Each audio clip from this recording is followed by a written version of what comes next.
Sholat yang ditinggalkan dalam keadaan Anda sudah wajib melakukan sholat. Sudah balik, bukan sebelum balik. Sholat yang ditinggalkan saat sudah balik. Maka sholat itu wajib diqadha. Baik meninggalkannya karena lupa, lalai, ketiduran, atau sengaja meninggalkannya. Ini disepakati oleh para ulama. Nggak ada perbedaan dalam hal ini. Yang ada perbedaan adalah, itu pun bukan mazhab Syafi'i.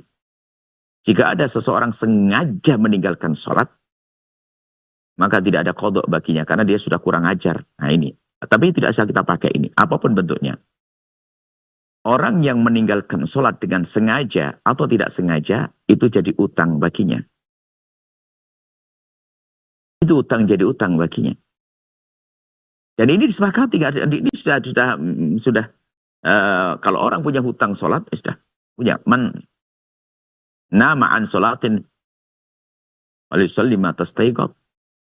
Man nasiya an sholatin falisalliha. Tadzakkar. Atau kama qala Rasul sallallahu alaihi wasallam.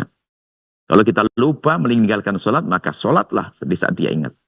Intinya bahasanya, mengqadha sholat adalah ada. Dan harus.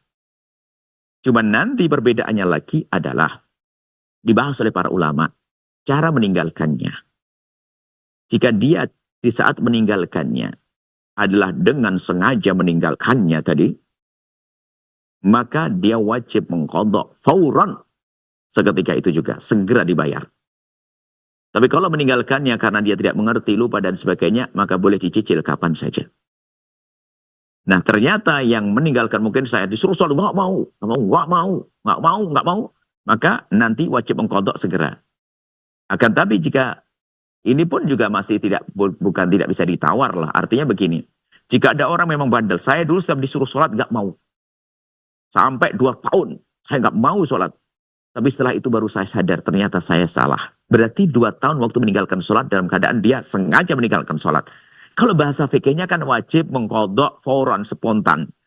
2 tahun berarti kan 36 hari kali 2. Berarti kan 672 hari. 670 itu kali 5. Waduh.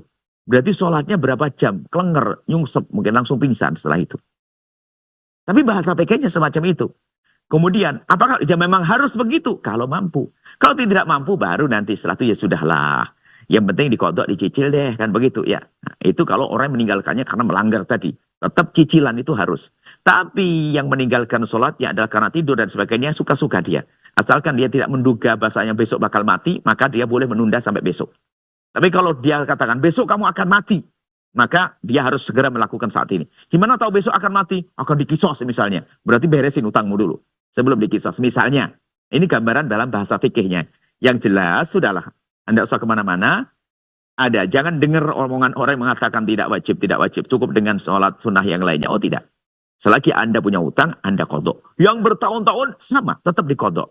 Cuman ngodoknya ya semampu Anda dicicil. Bukan. Caranya gini ya. Kalau Anda merasa meninggalkan sholat bertahun-tahun, dan banyak kita menemukan orang hijrah, subhanallah, khusyuk hari ini luar biasa. Dulu jarang meninggalkan sholat. Orang dipilih oleh Allah. Maka caranya pertama, Anda kira-kira dulu.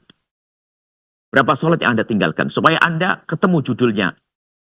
Jadi kalau Anda punya utang kepada seseorang, Anda ingin membayar, Anda ingin mencicil, Anda harus tahu dulu jumlahnya berapa nominalnya.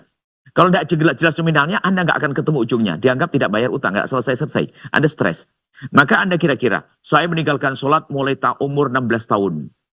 Atau umur 14 tahun, saya mulai balik nggak mau sholat. Baru sadar saya umur 40 tahun. Waduh, 15 sampai 40. Hitung aja. Berapa?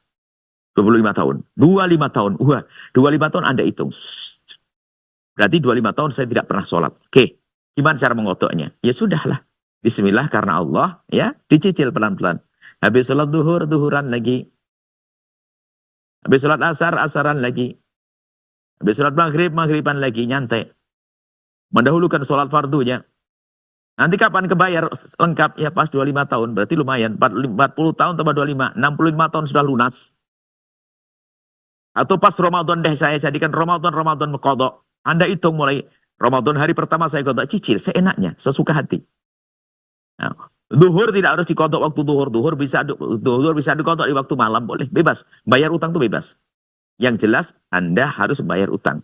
Cuman bedanya adalah segera atau tidak, itu saja. Tapi tetap lebih baik adalah Anda segera beresin agar utang Anda tuntas. Tapi kadang-kadang kalau harus beresin langsung sekaligus, apalagi 2 tahun, 3 tahun, bisa stres dia. Wah, sholat tok sampai bungkuk nanti. Maka dicicil saja biar nyaman. Ya, biar enak. Intinya, ingin menjelaskan bahwasanya yang punya utang tetap wajib dibayar sholatnya. Bayar utang sholat harus.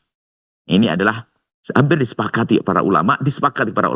Hanya tadi ada perbedaan jika orang membangkang saja tidak mau sholat. Baik, itu saja. Semoga Allah menjauhkan kita dan meninggalkan sholat. Yang punya utang sholat, cicil pelan-pelan, sampai tuntas, sampai lunas utang-utang sholat tadi. Wallahu a'lam bishawab. Setelah Anda menyaksikan video ini, jangan lupa berselawat kepada baginda Nabi Muhammad sallallahu alaihi wa alihi wa sahbihi wasallam.